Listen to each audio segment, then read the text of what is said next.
হযরত থানভী রাহমাতুল্লাহ আলাইহি বলেন, এক নম্বর রোগ হইল লোভ। এক নম্বর রোগ কি?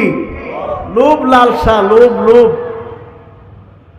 ক্ষমতার লোভ, পদের লোভ, বিভিন্ন প্রকারের লোভ, লালসা, এটা অন্তরের এক নম্বর রোগ।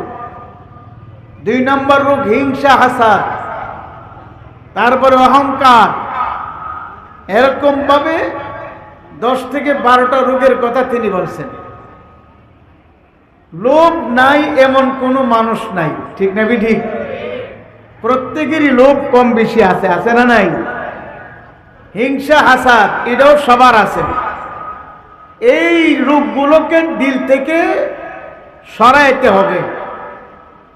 এই রোগগুলোর চিকিৎসা ঢাকার মেডিকেল কলেজে গেলে হবে না, পীর সাহেব চরমনাই কর্তৃক প্রতিষ্ঠিত আল কারিম জেনারেল হাসপাতাল সায়দাবাদ, সেখানে গেলেও হবে না।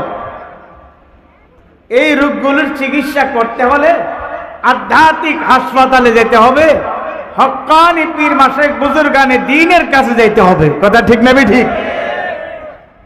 অন্তরের চিকিৎসকদের মধ্যে বাংলাদেশের ভিতরে, এশিয়া মহাদেশের মধ্যে যত বড় বড় হাসপাতাল আছে, অন্তরের চিকিৎসা কেন্দ্র, কলবের চিকিৎসা কেন্দ্র, যতগুলো হাসপাতাল আছে, এর মধ্যে চরমনার ঐতিহাসিক অগ্রহায়ণ এবং ফাল্গুনের মাহফিলগুলো অন্যতম হাসপাতাল। কথা ঠিক না বেঠিক?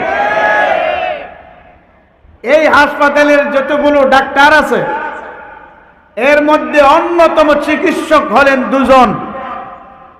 এর মধ্যে একজন মুফতি সৈয়দ মোহাম্মদ রেজাউল করিম পীর সাহেব চরমনাই, আরেকজন মুফতি সৈয়দ মোহাম্মদ ফয়জুল করিম শায়েখে চরমনাই। কথা ঠিক না ঠিক?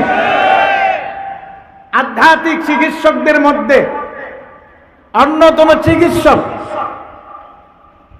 শায়েখে চরমনাই আত্মার চিকিৎসার জন্যে, মানুষের দিলের পরিবর্তন কিভাবে হবে, এই চিকিৎসা দেওয়ার জন্যে সুদূর বরিশাল থেকে আপনাদের এখানে চলে আসছেন। বলেন আলহামদুলিল্লাহ।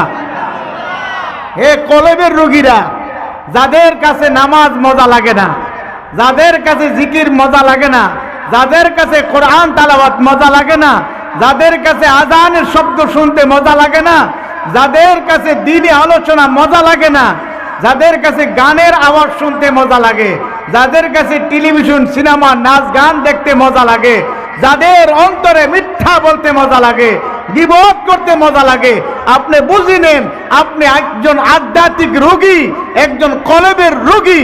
আপনার রোগীর চিকিৎসার জন্য একজন ডাক্তার আপনার এখানে চলে আসছে। কাজী অতি শীঘ্রই আপনি আপনার কাছ থেকে ফারেক হয়ে এই ডাক্তারের চিকিৎসা নেওয়ার জন্য আপনি চলে আসুন এই ময়দানে।